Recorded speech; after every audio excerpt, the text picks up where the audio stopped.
La redazione giornalistica di Teleradio Star annuncia la prossima partenza della nuova TV web nel mondo con l'informazione, la cultura, lo sport, con le frequenze di Radio Star e di Telestar Web. Un nuovo progetto al vostro servizio. Produttore programma editor Renato Scanu, direttore Giacomo Desole. Buongiorno a tutti dalla redazione di Teleradio Star. Siamo all'economia con i mercati che hanno apprezzato l'apertura del governo alle possibili correzioni della manovra evocate dal governo per scongiurare la procedura di infrazione dell'Unione Europea.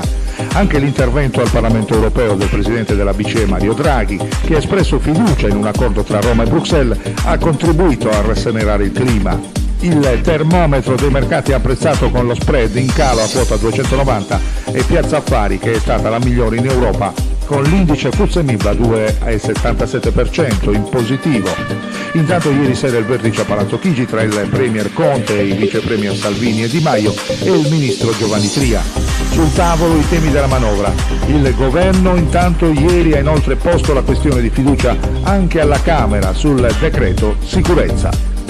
Era questa l'ultima notizia, naturalmente rimanete sempre collegati su Teleradio Star, la linea che può andare alla regia.